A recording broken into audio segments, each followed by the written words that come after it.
usage, opportunity, how these wide receivers are being used in their offense and how that usage is translating and turning into fantasy points, you came to the right damn place. We got the tool to make it happen. The Trinity Tracker over on ddfantasyfootball.com, the best usage opportunity visualizer in the game.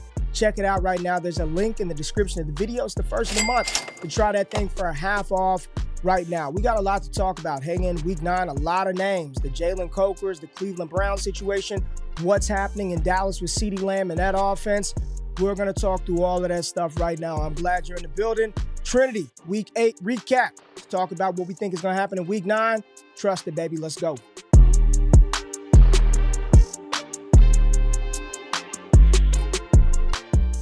I appreciate y'all pulling up, and if it's your first time on the channel, thank you for giving me a little bit of your time today. If you stick around to the end of the video and you find the information actionable and or entertaining, do one thing for your boy. Independent content creator over here, trying to grow, blow up, take over the industry.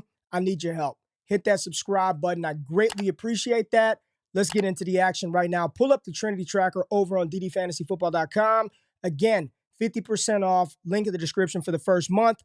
Here is the result from week 8. Let's just look at the high players right here on the week. CeeDee Lamb blew up, 9.78 score, almost 40 damn fantasy points. Calvin Ridley came back to life last week, 9.68, one of the best scores on the weekend. 22 fantasy points followed that production. And right here, Justin Jefferson, 9.63, where he always is, just in the nines. He's an awesome, awesome player. For those of y'all who might be here for the first time, what this tool is and this score encompasses is all the dope stuff that we like in fantasy football. Yards per route run, target share, air yard share, yak, first read target share, first down touchdowns per target, blended into one nice score to give you just exactly how all of that stuff translates to fantasy production. And if you're here on the tab, we added some new updates to where you could filter by team now. Instead of looking at the whole group, you could filter by position to get the tight ends off, filter by the weeks, and if you click on one of the player profilers, our partners over at Dynasty Daddy, it takes you right to a page that has Darnell Mooney's stuff on it. So if you wanted to look at his game log, his ADP, trades featuring Darnell Mooney, it's all integrated right there through the tool on the website. But let's kick this thing off talking about the Cleveland Browns situation. I know a lot of people are very interested in what's going on with Cleveland. A lot of people on the Wake Up with RayGQue show today talked about, is this Cedric Tillman thing real? Is he the real deal? Can we bank on him long term? Well, let's just take a look at what happened in week 8 for the Cleveland Browns and this change, this environmental change. Having Jameis Winston come in and play quarterback opposed to what we were getting out of Deshaun Watson made it good for everybody. Elijah Moore actually led the way in usage, 8.09, 16 fantasy points for Elijah Moore. But Ced Tillman had the big blow up, right? And this is the cool thing about this tool and this score, that it does not overly value touchdowns. I truly want this thing to just show wide receiver shit. Who's out there running the routes that matter, the deep routes, the routes that move the chains, pick up sticks. Like that's what I want to see. So you see, even though Tillman outproduced Elijah Moore, his usage, the wide receiver stuff that he was asked to do and convert, was a little bit less than Elijah Moore. So this is good. I mean, this is bullish for Moore. There is, you want to see him above this trend line. So there's more room for fantasy production in Elijah Moore. Whereas Cedric Tillman, and y'all know, you dabble in the stock market, price always comes back to the mean, right? So I don't expect him to stay this elevated above what other players with similar sort of wide receiver output where they're at. Jerry Jeudy got a big boost with Jameis Winston as well. 6.6 score, really good. Low-end wide receiver 1 usage range. You want players 5 and above. So on the new addition, the names, right? The names pop up now. If a player has scored over a 5 on the week, their names will pop up. If they're under a 5, they do not pop up. And remember, you can remove positions by, crossing off the thing, and the dots will go away. But let's move on to a situation. So Tillman, Moore, Jeudy, and Njoku, those are the 4. All right, that is the big takeaway. I am in on those 4 to a degree, prioritizing Tillman and Elijah Moore in this offense ahead of Jerry Jeudy. And based on what the Cleveland Browns did last week, that's exactly how it played out. And then David Njoku, barring health, he's a locked and loaded, rock-solid tight end. Let's go to Carolina because everybody wants to talk about Jalen Coker, the player who It just captivated the fantasy football world. Jalen Coker in this bad Carolina Panthers offense had a lot of good last week. And I love the score 7.64, 17 fantasy points based on that usage. 7.6 puts him in a high end wide receiver one type usage range. That does not mean he's going to produce high end wide receiver one numbers, but you love to see this type of usage from your pass catchers. Xavier Legat against Denver, saw him score against Patrick Surtain the second. I'm really interested to see what this looks like this week against the New Orleans Saints with Leggett and Jalen Coker. The Saints defense, not very good. They're down two cornerbacks. They allow the most explosive runs in the NFL over the past 3 weeks. This defense is reeling.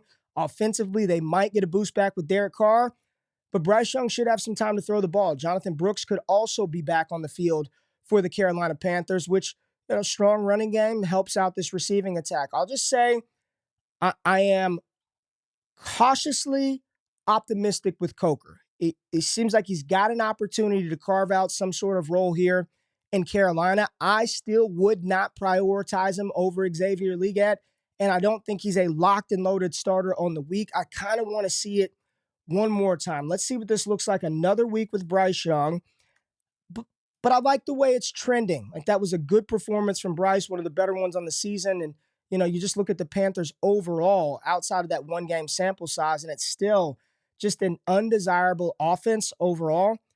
Xavier Legat still leading the way on the course of the season as far as usage, and it's below a 5 score, which is not good. 4.05, 784 fantasy points per game off of that type of usage. There's Coker, 3.42, and I believe that's JT Sanders down there as well. So Carolina, let's see what we got in the young players. Let's just utilize JT Sanders, Coker, Leggett for the rest of the season with no Deontay Johnson.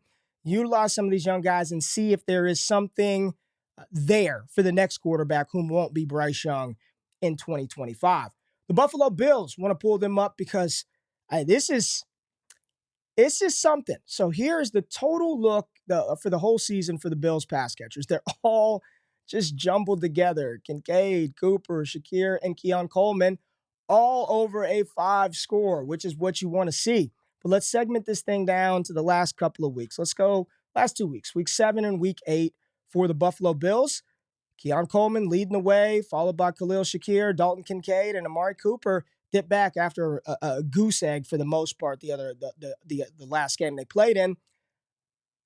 This is a Keon Coleman thing. I really like what we're seeing out of this young rookie Keon Coleman. And when you just look at him versus some of the other rookies from the 2024 class, and I'll pull that up, Keon Coleman, we'll go Brian Thomas Jr., let's go BTJ. Hopefully we get some BTJ this week. Xavier Worthy, let's go Rome Odunze. We got to get Maserati or Mitsubishi or Mazda Marvin Harrison Jr. We got to get him in the mix as well, just to have him up. We'll put Ladd McConkey on the screen and talk through some of these rookies.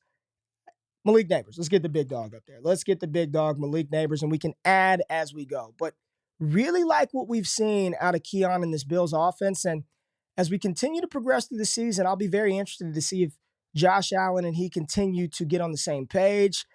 I really like Keon. I am in on this young player, and let's take a look at some of these rookies. Let's get Buffalo off of there and look at some of these rookies. Here we go. 2024 rookies. We got Keon Coleman, Brian Thomas, Marvin Harrison Jr., Malik Neighbors, Rome Odunze, Xavier Worthy, and Ladd McConkey. This is just the last 2 weeks. All of them above a 5, which is great. Most of them, majority of them above the trend line, which means they are producing more than just the average player doing that type of wide receiver stuff. Let's look at him for the full season. Full season view, and the only name that didn't pop up is Xavier Worthy, which means he is below a 5 score, but well above the trend line. So even though Worthy, and this is, a lot of people have asked me, Ray, are you still on Worthy? Are you still on Worthy? When I see this type of usage from a rookie wide receiver, and you know how he's being used, he's not running a full allotment of plays. Of all these guys, he's probably run the least amount of routes of all these receivers that we have on the board right now. Target share, probably pretty damn low with Rome Odunze, given his environment. But he's outproducing similar players inside the same range of usage, which lets me know he's probably pretty good. He's probably a part of a good offense, and Patrick Mahomes hasn't been great this year, but they do use Xavier Worthy in creative ways.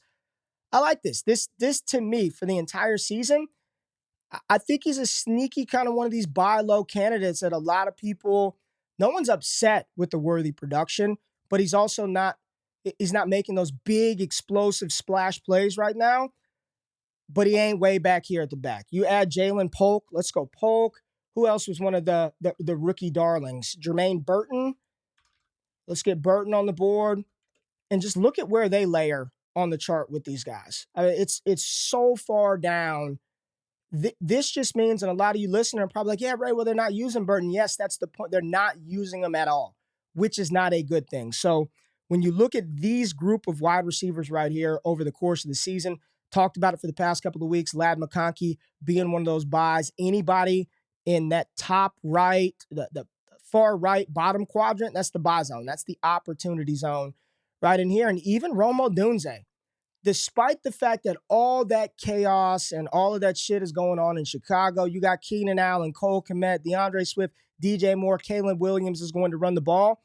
Odunze still clocking at close to a 6 and below the trend line. This too, in my opinion, is bullish. I mean, I built it. This is a bullish signal that the score and the usage is there. The points just aren't happening. And when you get an environmental change where there's usage and that there's usage, but the points just aren't popping, you get Garrett Wilson. So let's zoom out. Rookie wide receivers doing well. I mean, Neighbors, stud. McConkey looks very good. BTJ is stud. Marv is still a stud, in my opinion. They got to figure it out, but this is a damn good player. Keon Odunze, Xavier Worthy. What a rookie crop of wide receivers we got here in 2024. All right, let's pull up an environmental change, and we all watched it last night. So we're going to pull up the Jets score, and Week 9's data has not been poured into the tool yet, maybe a little bit later. We know Allen Lazard is out for the season. But here go the New York Jets pass catchers for the entire season, what their usage looks like. And Devontae Adams, it's pulling his usage from the Las Vegas Raiders as well. And he didn't play a lot of games there. But Garrett Wilson leading the way for the Jets at the top, 7.47, 15 fantasy points per game over the course of the season. Now we'll segment this out over the past 3 games. And Garrett Wilson has been making it happen. There's Garrett Wilson, 8.16 score, 18 fantasy points per game over that time period. And we know with what happened last night, this is only going to get higher and go further up and put him up the board as far as like elite Trinity wide receivers on the season. And this is a predictable thing. And this is, this is part of one of the tabs up here, the historical Trinity Score tab. This is this year's score versus next year fantasy results. This was all a brewing for Garrett Wilson. So let's just go back to 2023. We're going to go here. We're going to change this to 23, New York Jets, and look at the score of Garrett Wilson last year. So Devontae Adams, they got him on here because he's on the team, Mike Williams, all that stuff. But here's Garrett Wilson, 7.57 for the entirety of the 2023 season. There's Garrett Wilson, 7.57 score, 13 fantasy points per game. Pretty pedestrian. The very first Trinity video I put out, numero uno on the channel, I believe it was September 15th or 16th, 2023. The very first video, the player that I talked about being interested in the most was Garrett Wilson. And we'll go back to 2022 to show why. So Garrett Wilson was the guy. I was like, it's going to happen this year. He's going to break out, achieve the Trinity, and make it happen. So here's Garrett Wilson in 2022. I loved to see the fact that in his rookie season, 6.62 score, 12.3 fantasy points per game, and he's in this buy zone range where you're being utilized a ton, but just not scoring the fantasy points. So having Aaron Rodgers in that situation come in 23, it was like wheels up, Garrett Wilson, and we know what happened. Rodgers gets hurt. That blows up. Garrett Wilson finishes the season right in that same spot, 7.57, 13 fantasy points, praying and waiting for a quarterback. And then we move to 2024, and you'll see that the usage prior to last night, roughly the same for Garrett Wilson. The usage, 7.57 last year, through 8 games this year, 7.47 usage score. So it's not even like he's getting a million more targets or all these different The usage is relatively the same. The big differentiator and the change in the environment is the quarterback play. And despite what you think about Aaron Rodgers, he's still 1 million times better than anything else that they had out there last year. And then you get last night where he gets 90 yards, 2 touchdowns. You just continue to bank on the players who are being used. Bank, bank, bank on usage, good environments, good situations. Allen Lazard gone from the picture now. It should be quite consolidated. It should just be Garrett Wilson and Devontae Adams moving forward.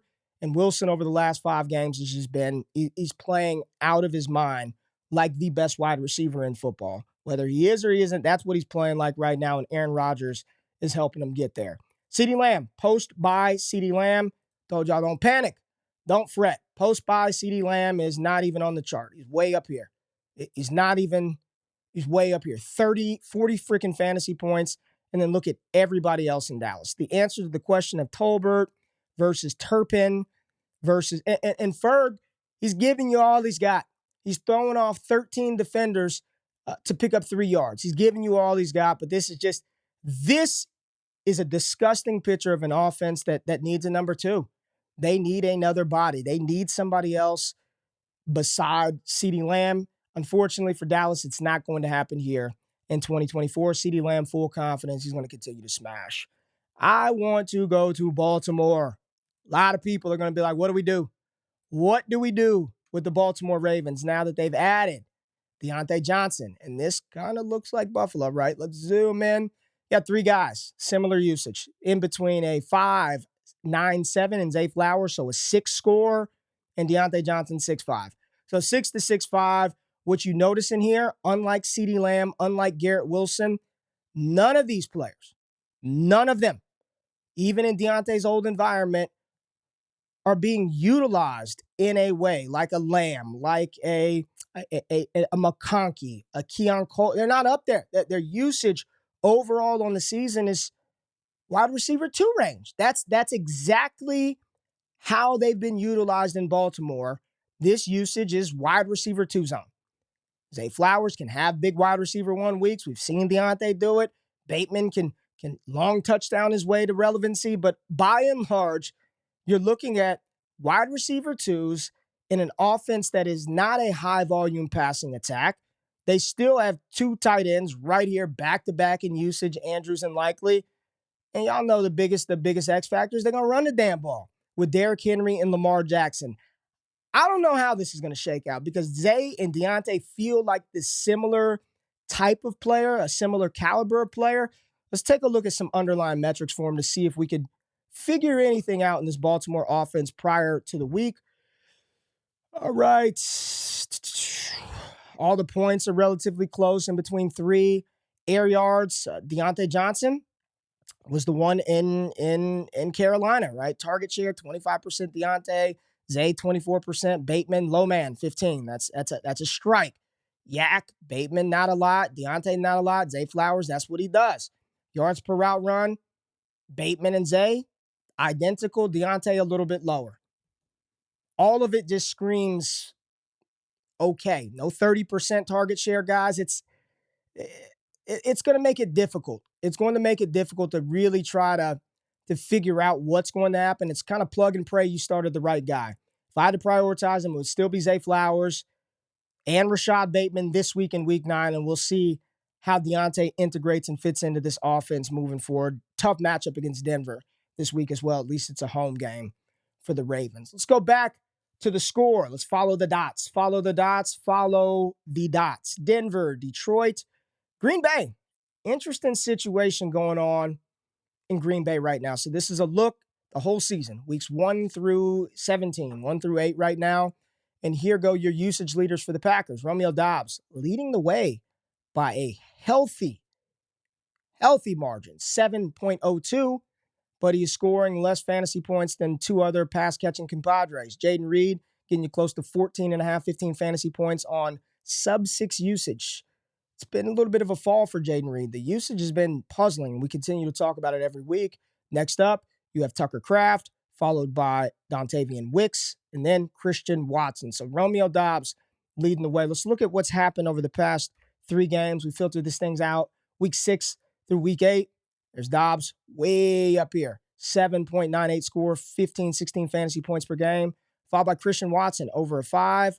Then you have Tucker Kraft, Dontavian Wicks, and Jaden Reed, 3.51 score. What's going on? What the hell is going on, Green Bay?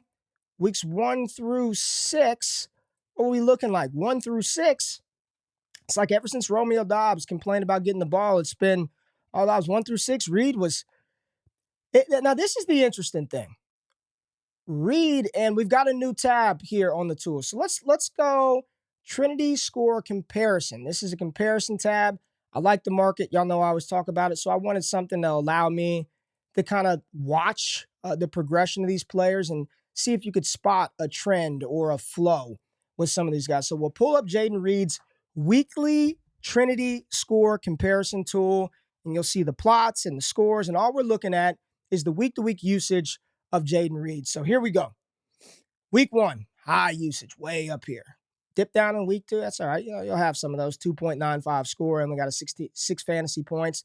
But then we got this upward trajectory. 5.98, 10 points, more usage the following week in week 4, 7.18, 27 points. We're feeling good in week 4 that we got a locked and loaded wide receiver 1 week in and week out. Hell, week 5, we still feel great. Even though we only scored 13 fantasy points, 8.39 usage. Great job, LaFleur, getting him the ball. And then we dip down. Week 6, right? Last 3 games, 3.72. Now, a lot of people overlook this because the fantasy points, it got you 15 fantasy points, but the usage was quite poor. Week 7, even worse, 1.75, 3 fantasy points. It bumped back up here in week 8 to a 5, but that equated to 7.5 fantasy points. So this is just, yeah, right? And then we compare him to Doubs, and it's almost like the reverse is happening. So Romeo Doubs is the lighter colored box here, and it might be a little hard for you to see on the screen, but if you get on the tool, you'll be able to see it. I mean, while Reed was going up, Doubs was going down, right? And this was the week I think he complained. The week where Reed had 27 points, Doubs low man right here, 4.62 score, 7.9 fantasy points, because in week 5 he missed. There's no dot there, so I'm assuming that was the game in which he missed. And that game, Reed, a lot of usage, not a lot of points. But when he came back, here's Doubs, the past 3 games, 6.53, 19 points, 9.27, 17 points, 8.15, 10 points in week 8, and it looks like we're going to get Jordan Love this weekend. It's tough in Green Bay when you've got 4 viable pass catchers, but the usage and the trend has definitely been positive for Doubs. Maybe they try to get Jaden Reed going. You need to. This game versus the Lions, they're going to need everybody in this one. I really like what the Trinity and the usage is telling us regarding Romeo Doubs right now. So I'm definitely playing him and feel good about him in fantasy football this week. Let's see if there are any other crazy outliers that we want to discuss. Cade Otton, we saw the uses last week. People were asking, is it McMillan? Is it this? Is it that? It's Cade Otton. And Cade Otton got it done in week 8. We got another high dot up here. Follow the dot. Said Tillman, 7.5, 29 points. We talked about Cleveland earlier in the video. Ladd McConkey. When you continue to live in this down zone right here, eventually all it takes is Herbert to throw the ball a little bit more. He's looked good after the bye, and Ladd McConkey's getting it done. Let's see if there are any Trinity buys that we can look at and maybe see if we can figure something out. That's the whole season. Let's go the last 4 games. Let's take a 4-game sample size and see who is in this buy zone. I don't know what names will be there, but let's zoom in and take a look. Let's start here at this low end 1 range. Keenan Allen, DK Metcalf, Ayuk, we know he's out. Ingram, Slayton, no thank you. Jonnu Smith, no thank you. Not with Tyreek having Waddle back. Pickens still in that range. Diggs is out for the season, so that hurts. Neighbors, if you could buy him, but you can't. Trey McBride, still heavy usage and should be producing more than what he is. Let's go back a little more. Ridley, interesting name. Calvin Ridley in the little bit downward buy zone, but okay. Maybe it's hard to do it after this week and it's still a bad environment. Dalton Kincaid, a lot of usage, not a lot of fantasy points over the last 4 weeks. Raheem Jarrett from that one game. There's Tay Adams, and we know what happened with Devontae last night. Amari Cooper, Tyreek Hill, Zach Ertz, also in that range of options. And let's go a little lower just to see if anybody wants to take a shot on some of these guys. You got JT Sanders, Jalen Waddle down here, Jerry Jeudy. These are all players who have decent usage, right? Solid, decent usage, but the fantasy production is not there. And that's why I call that kind of the buy zone, because there's a lot of usage, there's solid usage. It's just not materializing by way of fantasy points right now. There goes a lot of names that we talked about. Rome Odunze, a big buy for me right now. Forgotten, out of sight, out of mind. Chicago, a lot of pass catchers. They had a buy a couple of weeks ago. If I can get me some Odunze, I love the signals that are flashing from Rome Odunze. And who's this at the tip top? A.J. Brown. Just usage always crazy over the last 4 weeks for A.J. Brown. This is the Trinity Tracker. You've got to trust it. Go to ddfantasyfootball.com. Play around with the tool, and I hope you guys check out all the additions that we've made. Again, you could remove positions by clicking over the name. The historical Trinity Score tab. The most powerful, important thing on this, we've got the Trinity Score comparison tool, but this right here is the, this year to next year score. And you'll see A.J. Brown, last year, 981 score. This year, the points per game is there. Let's see where Garrett Wilson is. Let's look at Wilson and how he is making our tool better by playing well right now, because he is firing and the predictiveness is there. And there's Garrett Wilson. Last year, his score, 8.99. This year, 15.85 fantasy points per game, above the trend line. So based on his score last year and what that should equate to this season, he's not only on pace, he's tracking very, very well. And week 9's performance against the Houston Texans are only going to make this look better for Garrett Wilson. Speaking of the Texans, let's wrap with them. Let's talk about Houston. C.J. Stroud not playing very well right now. They need some Nico Collins back. Big Nico, their big play threat, 8.14 score. When he's on the field, he is devastating. He is awesome. He has taken those 50-yarders to the house.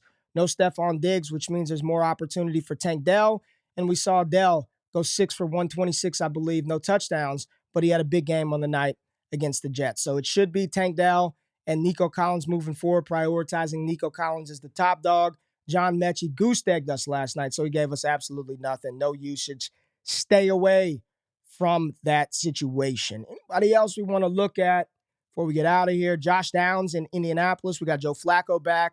Downs leading the way in Indian usage on the season, 6.5, getting you 14 points in the past couple of games. Let's go past 3 games for Downs. Yep, still right there. There he is, 6.24, 14 points. Pittman a little below. A.D. Mitchell. No, thank you. No, thank you, A.D. Mitchell. Pittsburgh, Seattle, Tampa Bay, Tennessee, Washington. Yeah, get on there. Play with the tool. Check out the comparison tab where you can kind of track. It looks like the stock market. You can have up to 3 players. The historical Trinity Score versus points per game. That lets you know that based on this range, here's where you could predict or project your receivers to fall into. And then you got the score report on the back end. And I know a lot of you guys use this data for your own consumption, put it into your own models. You can export all of this. And man, check out the Dynasty Daddy thing. It's really cool how all this stuff syncs up. And if you're logged into your league, sync everything up. You can make the trades, do all of that. Just a real nice, clean operation that we have going on. Appreciate each and every eye, each and every ear to tap into this video. Wide receivers and usage. Y'all know it's the name of the game. And I love talking about scheme and team fit. Make sure you check out the link in the description. 50% off the first month to try this tool out. And more importantly, get in the community. Over 9 bonus shows from different content creators every single week in our community. We got community forums where people are talking about this shit all day long. Get in with Shane, Scott, Jay Rich, and myself. It is the place to be. Join the squad right now. Appreciate y'all. Y'all have an amazing weekend. Enjoy football both on Sunday and Saturday. Trust the Trinity. Subscribe to the channel. And I'll see y'all bright and early Monday morning with Jay Rich, 9 a.m. for Wake Up. Out of this thing. Peace.